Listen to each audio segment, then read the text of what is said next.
ലാ ഇലാഹ ഇല്ലല്ലാഹ്, സർവ ആധിപത്യങ്ങളും അല്ലാഹു തആലാക്ക് മാത്രം. മുഹമ്മദുർ റസൂലുള്ളാഹ്, സർവ നായകത്വം മുഹമ്മദ് മുസ്തഫാക്ക് മാത്രം. മാത്രം എന്ന പ്രയോഗത്തിന് വലിയ പ്രസക്തിയുണ്ട്. ഖുറൈശിക്കൂട്ടത്തെ വെറുപ്പിച്ച ഏറ്റവും വലിയ വാക്ക് മാത്രം എന്ന പ്രയോഗമാണ്. അള്ളാഹു ഉണ്ട് എന്ന പ്രയോഗം ഒരിക്കലും ഖുറൈശികൾക്ക് വെറുപ്പുണ്ടാക്കുന്ന വാക്കല്ല. അള്ളാഹു ഉണ്ട് എന്ന പ്രയോഗം ഖുറൈശികൾക്ക് വെറുപ്പുണ്ടാക്കിയിരുന്നില്ല. അള്ളാഹു മാത്രമേ ഉള്ളൂ എന്ന് മുഹമ്മദ് മുസ്തഫ പറഞ്ഞതാണ് ഖുറൈശികൾക്ക് സഹിക്കാൻ പറ്റാതെ പോയത്. അള്ളാഹു ഉണ്ട് എന്ന് പറയാൻ പ്രവാചകന്മാരുടെ ആവശ്യമില്ല.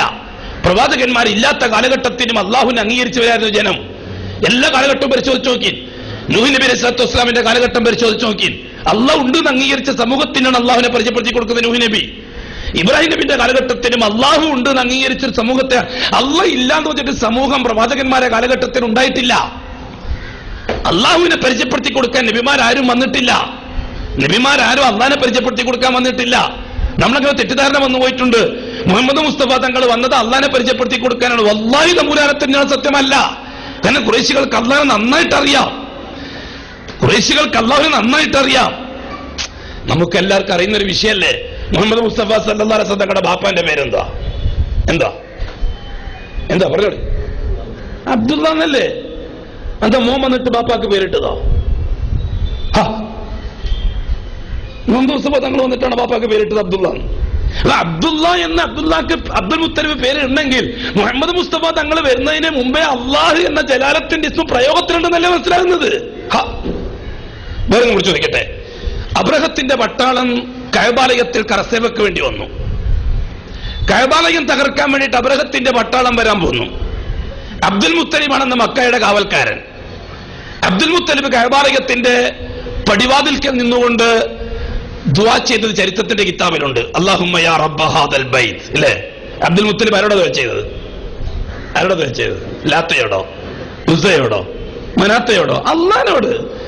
ഈ വീട്ടിന്റെ പരിപാലകനായ അല്ലാഹുവേ, ഒരു സംഘം ഈ പരിശുദ്ധമായ ഭവനത്തെ തകർക്കാൻ വേണ്ടി വരികയാണ്. നിനക്കൊന്നും നഷ്ടപ്പെടാനില്ല, എന്റെ മാനം പോവും. അബ്ദുൽ മുത്തലിബ് പറഞ്ഞ വാക്കാണ്. നിനക്കൊന്നും നഷ്ടപ്പെടാനില്ല, എന്റെ മാനം പോവും. ഞാനാണ് കഅബാലയത്തിന്റെ ഇന്നത്തെ കാവൽക്കാരൻ. നീ സംരക്ഷിക്കണം പഠിച്ചവനെ, നീ അവന്മാരെ കൈകാര്യം ചെയ്യണം പഠിച്ചവനെ, എന്നെ നാണക്കേടിലാക്കല്ലേ അല്ലാഹ്. എന്തൊരു രസമുള്ള ദുആ അബ്ദുൽ മുത്തലിബ് ദുആ ചെയ്തതാ. അന്ന് മുഹമ്മദ് മുസ്തഫ തങ്ങളുണ്ടോ? ഇല്ല. ഈ സംഭവം കഴിഞ്ഞിട്ട് 51 ദിവസം കഴിഞ്ഞിട്ടാണ് മുഹമ്മദ് മുസ്തഫ തങ്ങൾ ഇതേപോലത്തെ റബീഉൽ അവ്വൽ ആമിനാവി പ്രസവിക്കുന്നത്. അബ്ദുൽ മുത്തലിബ് അള്ളാഹ് ഇത്ര വ്യക്തമായിട്ട് കിട്ടിയത് എവിടുന്നാ? നമ്മൾ പറയുന്നത് നബി തങ്ങൾ വന്നത് അള്ളാഹിനെ പരിചയപ്പെടുത്തി കൊടുക്കാൻ വേണ്ടിയിട്ടാണെന്ന്. ഇനി അബ്ദുൽ മുത്തലിബ് അള്ളാഹിനെ കിട്ടിയത് എങ്ങനെയാ? വേറെയും കഥ പറഞ്ഞുതരാൻ. ഖുറൈശികൾ അള്ളാഹുവിനെ അംഗീകരിച്ചിട്ടുണ്ട്. 1000ഓളം പേരെയും കൂട്ടിയിട്ട് ബദറിലേക്ക് പോവുകയാണ് അബൂജഹല്. മുഹമ്മദ് മുസ്തഫ തങ്ങളോടൊപ്പം ഉള്ളത് 313 പേരാണ്. കഅബാലയത്തിന്റെ അടുക്കിലേക്ക് പോയി 1000 പേരെയും കൂട്ടിയിട്ട് അബൂജഹല്. എന്നിട്ട് അബൂജഹല് ദുആ ചെയ്തു. അല്ലേ? അബൂജഹൽ ദുആ ചെയ്തില്ലേ? ആരോടാ? ലാത്തയോടോ, ഉസ്സയോടോ, മനാത്തയോടോ? അല്ലാഹുവിനോട്. അല്ലാഹുമ്മ യാ റബ്ബ ഹാദൽ ബൈത്ത്. ഇറയോനെ, മോയൻകുട്ടി വേദിയുടെ ഭാഷയിൽ, ഇറയോനെ, ഹാദൽ ബൈത്തുടെ നായന്. അല്ലേ? ഈ വീട്ടിന്റെ ഉടമസ്ഥനായ അല്ലാഹുവേ, രണ്ട് പാർട്ടിക്കാർ തമ്മിൽ ഏറ്റുമുട്ടാൻ പോവുകയാണ്. സത്യവും മിഥ്യൊക്കെ നിനക്കറിയാം, എനിക്കറിയില്ല. സത്യത്തെ നീ വിജയിപ്പിച്ചേക്കണം, മിഥ്യ നീ പരാജയപ്പെടുത്തിയേക്കണം. ആര് ദുആ ചെയ്തതാ? ദുആ ചെയ്തത് അല്ലാഹുവിനോട്. തൊട്ടപ്പുറത്തുനിന്ന് മുഹമ്മദ് മുസ്തഫ സല്ലല്ലാഹു അലൈഹി വസല്ലം ദുആ ചെയ്യുന്നു. ആരോട്? പിന്നെ എന്തിനാ ഇവർ തമ്മിൽ തർക്കം? അബൂജഹലും ദുആ ചെയ്യുന്ന അല്ലാഹുവിനോട്, മുഹമ്മദ് മുസ്തഫ തങ്ങൾ ദുആ ചെയ്യുന്ന അല്ലാഹുവിനോട്. മുഹമ്മദ് മുസ്തഫ തങ്ങൾ ദുആ ചെയ്തു. അല്ലാഹുമ്മ ഹാദാ ഖൗമുൻ ജിയാഉൻ ഫഅശ്ബിഉഹും വഹും ഉറാത്തുൻ ഫഅൽബിസുഹും വഹും ഹുഫാത്തുൻ ഫൻഅൽഹും. അല്ലാഹ്, ഉടുതുണിക്ക് മറുതുണിയില്ലാത്ത ഒരു കൂട്ടം സാധുക്കളാണ് എന്റെ ഒന്നിച്ചുള്ളത്. നീ അവർക്ക് വസ്ത്രം ധരിപ്പിക്കണം.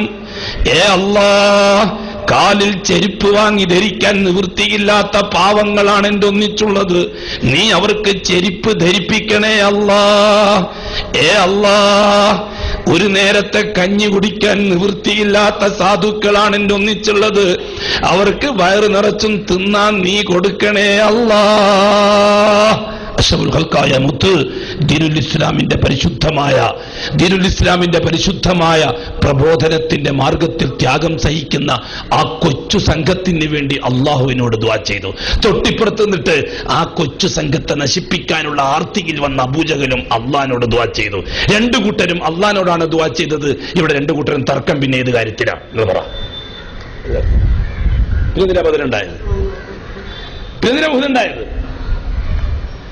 പിന്നെന്തിനാ ബദറും ഇതൊക്കെ ഉണ്ടായത്? അങ്ങനെ കോംപ്രമൈസ് ആയ പോരെ? കോംപ്രമൈസ് ആകാലോ. കോംപ്രമൈസ് ആണല്ലോ ലോകത്തിന്റെ മുഖമുദ്ര അല്ലേ? എല്ലാം കോംപ്രമൈസ്. നമ്മളെല്ലാം ഒന്ന്, നമുക്കെല്ലാം കൂടെ ഒന്നിച്ച് തിന്നാം, ഒന്നിച്ചുറങ്ങാം, ഒന്നിച്ച് കക്കൂസിന് പോവാം. കോംപ്രമൈസ് ആകുന്ന പ്രശ്നമില്ല. ആദർശത്തിൽ ഒരു കോംപ്രമൈസും ഇല്ല. ഒരു സന്ധി സംഭാഷണവുമില്ല, ഒരു തരത്തിലുള്ള അഡ്ജസ്റ്റ്മെന്റും ഇല്ല ആദർശത്തിൽ. ലാ ഇലാഹ ഇല്ലല്ലാഹ്ന്റെ കാര്യത്തിൽ ഒരു വിട്ടുവീഴ്ചയ്ക്ക് മുസൽമാൻ ലോകത്ത് ഒരിടത്തും തയ്യാറല്ല. അള്ളാഹുവിന്റെ മാത്രം ആധിപത്യം. അള്ളാഹു അല്ലാത്ത ശക്തികൾക്കോ വ്യക്തികൾക്കോ വസ്തുക്കൾക്കോ ഒരാധിപത്യത്തിനും പാത്രന്മാരാക്കുന്ന പ്രശ്നമില്ല. ലാ ഇലാഹ ഇല്ലല്ലാഹു വഹ്ദഹു ലാ ശരീക ലഹു. എന്റെ പൊന്നു മുഅ്മിനീങ്ങൾ മനസ്സിലാക്കണം, ഇവിടെ അബൂജഹലും അഷ്റഫുൽ ഖൽക്കും തർക്കം ഏത് കാര്യത്തിലാണ്? അഷ്റഫുൽ ഖൽക്കായ സല്ലല്ലാഹു അലൈഹി വസല്ലം തങ്ങൾ പറയുന്നു, ഞാൻ ഏതൊരു അള്ളാഹുവിനോട് വിളിച്ച് ദുആ ചെയ്യുന്നു ആ അള്ളാഹു മാത്രമേ ഉള്ളൂ ഇതിനൊക്കെ അവകാശം. അബൂജഹലിന്റെ വാദം അള്ളാഹു ഉണ്ട്, ഒപ്പം മറ്റു പലരുണ്ട്. ഇവിടെയാണ് തർക്കം. അബൂജഹലിന്റെ ഭാഷയിൽ അള്ളാഹു ഉണ്ട്, ഒപ്പം മറ്റു പലരും ഉണ്ട്. മുഹമ്മദ് മുസ്തഫ തങ്ങളുടെ ഭാഷയിൽ അള്ളാഹു ഉണ്ട്, അള്ളാഹുവിനോടൊപ്പം ആരുമില്ല. ഈ ആരുമില്ല എന്നത് ഖുറൈശികൾക്ക് താങ്ങാൻ പറ്റിയില്ല.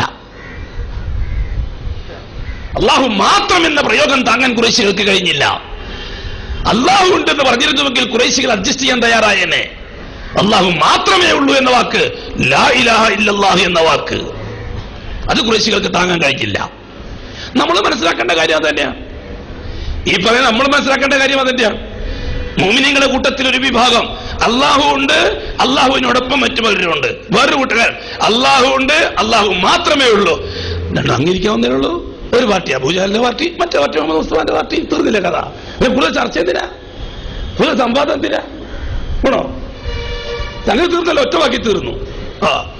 ഒരു കുട്ടി അള്ളാഹു മാത്രം, ലാ ഇലാഹ ഇല്ലല്ലാഹു വഹ്ദഹു. വേറെ കൂട്ടർ അള്ളാഹു ഉണ്ട്, ഒപ്പം നിന്നാളും ഉണ്ട്. അപ്പൊ ചരിത്രത്തിലേക്ക് മടങ്ങാം, ഇന്നലകളിലേക്ക് മടങ്ങാം. അള്ളാഹു മാത്രം, അത് മുഹമ്മദ് മുസ്തഫാന്റെ വാദം. അള്ളാഹു ഉണ്ട്, ഒപ്പം ചിലരുണ്ട്, അത് അബൂജഹലിന്റെ വാദം. അബൂജഹലിന്റെ വാദം വിടാം, മുഹമ്മദ് മുസ്തഫാന്റെ വാദം സ്വീകരിക്കാം. തീർന്നല്ലേ പ്രശ്നം?